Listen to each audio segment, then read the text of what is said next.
Halloween, or All Hallows Eve, is a Christian celebration for the start of the darker season, Samhain, when the veil between the living and the dead world thins. It's also the time the nights draw in and we spend more time indoors, with gaming being front and centre. And in my second Retro Hallows special, I dug up more than just the dead, with a collection of perfect retro horror titles to give you the willies. So grab your torch and joystick as we descend into hell.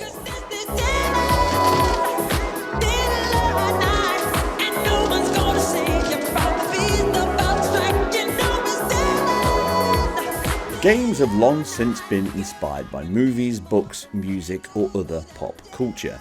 And as far as horror goes, the oldies tend to be the best. As such, everything here is 30 years old at least, and we start with an icon from the 80s, a machine that did far more than its fair share to kickstart the computer and games industry, the brainchild of the late great Sir Clive Sinclair.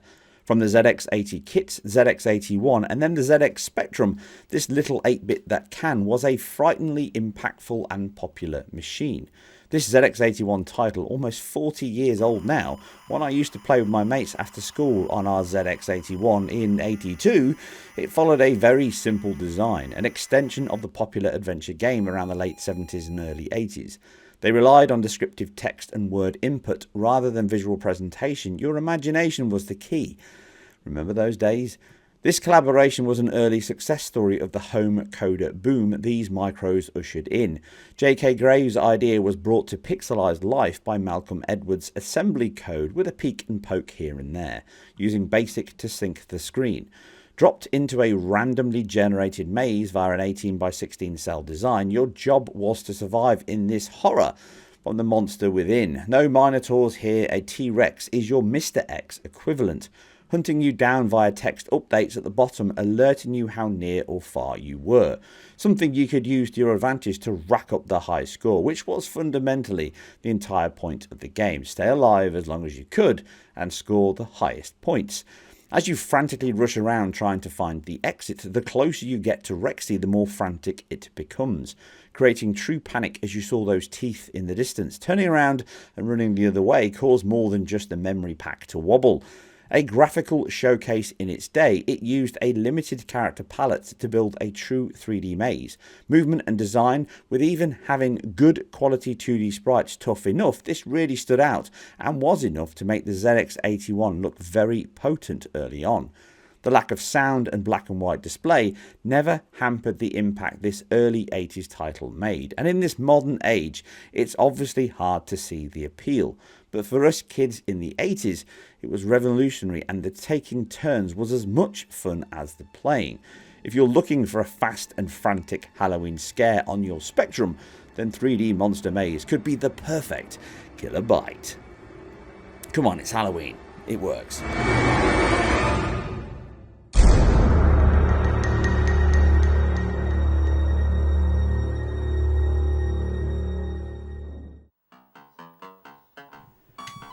Now, Chiller was a known cash-in even at the time from the Cody brothers, taking into account pop culture as previously mentioned, and released in 1984. It was a title designed to run along the still booming success of Michael Jackson's Thriller in '83.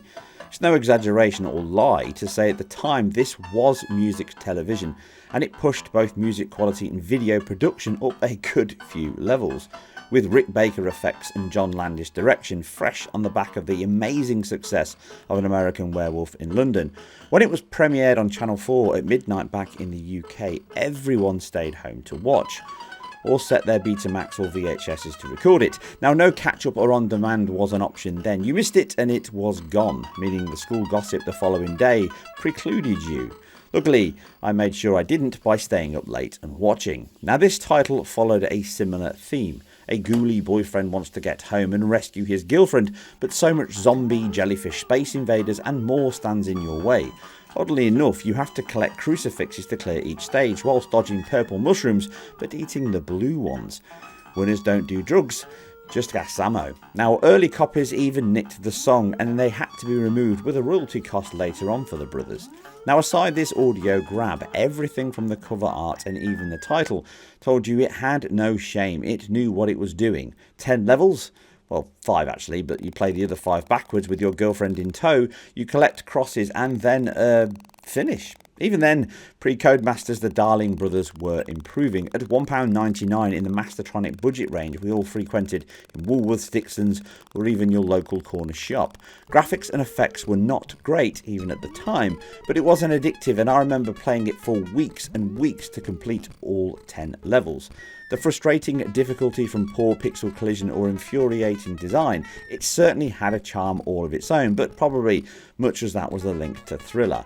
And although it has aged badly, it still holds a special place for me at the time, as the budget range was starting to boom and the quality was getting better and better and much closer to those far more expensive full price ones. Not all the time though.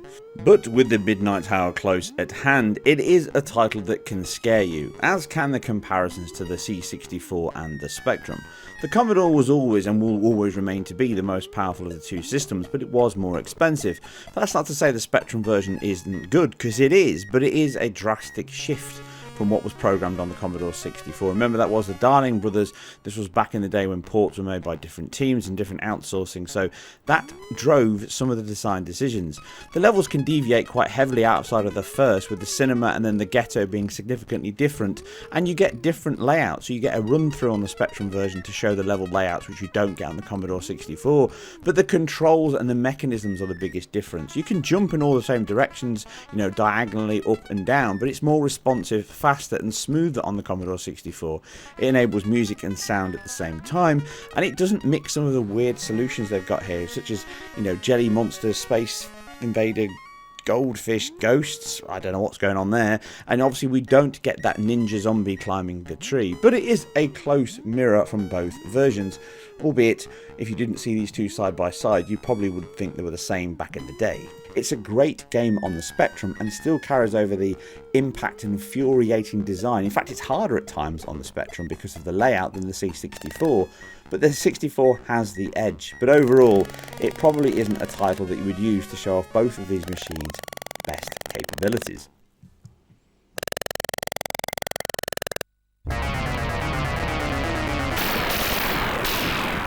This was one of the all-time classics from Capcom, a game I used to hurl 10 pences in at the time at the arcades. Visually very impressive, simple to play, but infuriatingly difficult, as all arcades were meant to be.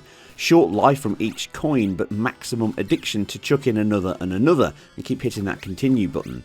The home micro ports came in thick and fast in 1986, and the then king of ports, US Gold, missing out, with Elite snapping up the license to take Capsule Computer's Halloween monster home. It was ported to pretty much everything from the Spectrum, the Nintendo Entertainment System, the Amstrad, and obviously the brilliant C64. Even the ST and Amiga all got ports. This was a huge title and very, very addictive. Random enemies, avoidance tactics from them, a pixel perfect platformer, and everything but the kitchen sink thrown at you, including a timer.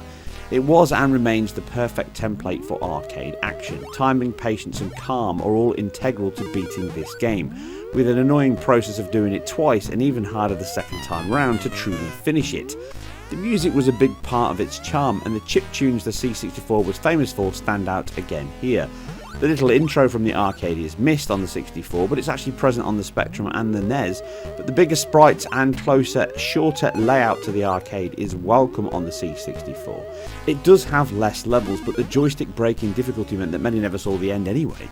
It's the lesser known of the Ghost series, with Ghouls having huge success on the Mega Drive, the PC Engine perfection, and even Super Ghouls and Ghosts on the SNES. But it does hold a special place in my heart, as it was in my local chip shop and pub, along with many other titles such as 1941, R-Type and others I used to sink my money into. A classic Halloween game, and one that will cause more than just the victims to scream.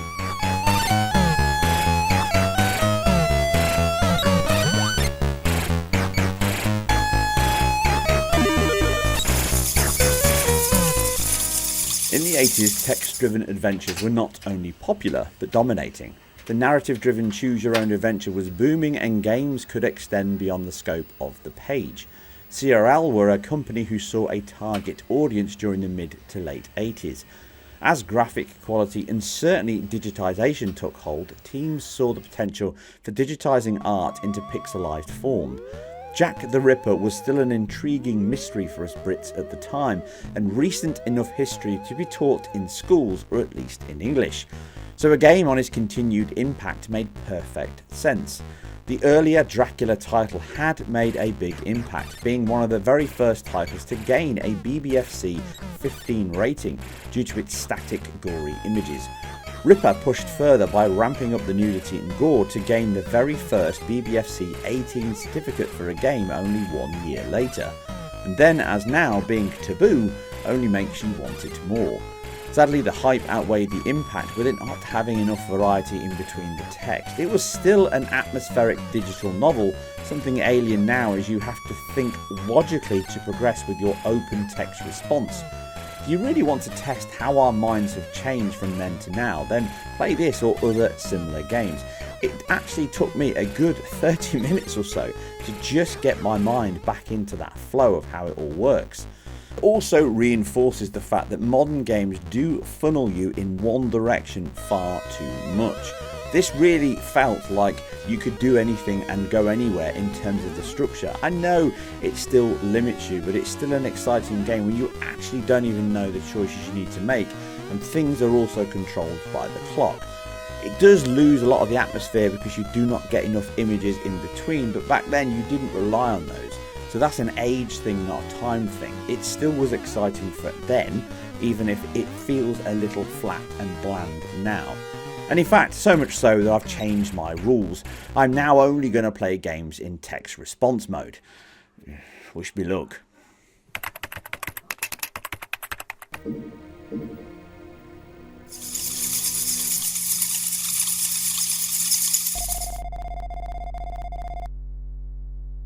Something not true of our next absolute forgotten classic from back in the day. A Commodore 64 exclusive inspired by Alien, but was a true survival horror title almost 10 years before Resident Evil and 4 years before Alone in the Dark. Likely not well known by many at all, and was one of the first and few games I purchased for our 1541 disk drive for the Commodore 64. This was a disc-only release, yet it still suffered from disk swapping and slow loading. Some of this is resolved in modern times on SD cards and cart loaders, but not completely. Right from the off, my brothers and I knew this was a special experience. The cinematic intro, in-game triggered cinematics, dynamic music tied to gameplay, tense foreboding atmosphere, limited ammo, random enemy encounters, gore, multiple endings, including an insta-fail end. Make no bones about it, this is the complete template for survival horror.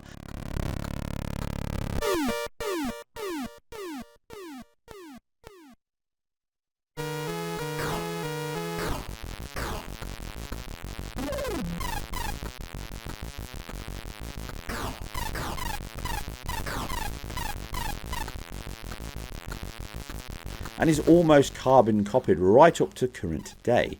I used to play this over and over. As I love science fiction, Alien was a revelation, and the sheer quality and dramatic film quality presentation really felt like the future, even in 1988 on the Commodore 64. I think we got this in 89 though.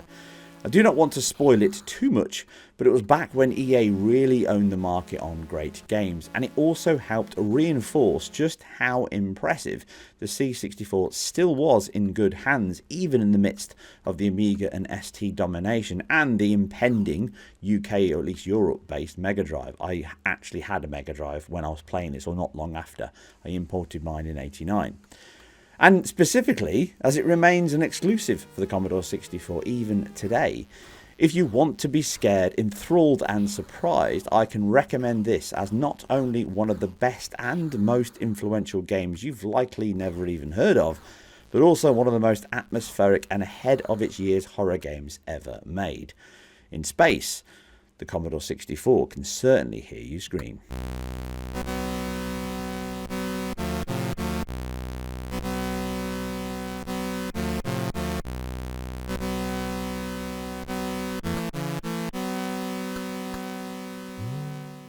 There's many other titles I could cover here for a Halloween special, but unfortunately I've had to cut this short because I just didn't simply have enough time. The Clive Barker horror adventure such as Nightbreed was more of a soap opera than a horror series, To be fair though, much of this was from the studio cut that the director himself. The way this film rode was due to the huge impact Hellraiser had and its sequels from Barker himself, but this was simply not a good story or character. It did make for an impressive and cinematic game adaptation at the time, as per Project Firestart just mentioned, but it also was squeezing too much in, so much so that they split it up across 2 games, both of which aren't that memorable. Its probably biggest claim to fame, and certainly for modern gamers, is this is exactly where Gears of War got its berserkers from. This film, this game. Another one is the amazing Cinemaware, a huge company, one of my favourite titles from the Amiga itself. A big company in the 80s and early 90s, and I still ponder if it's their very best game, but it's certainly up at the top of the pile. Based on the cheesy B-movie horror craze of the 40s and 50s, the game takes clear direction from them, and a title to boot. It was an absolute stunner, with lots of impressive features for the Amiga at the time, certainly utilising the 1 meg you needed to play this title, but it's a game that I'll probably cover in more depth in a future video. But for now, I'm out and off to enjoy some Halloween for myself, and certainly this is the time I watch the classics from Tom Savini, Brian De Palma, John Carpenter, Lucio Fulci, and many others, Dario Argento. But what films and games did I miss from the 80s? Leave all your thoughts and feedbacks down below, and always keep it retro.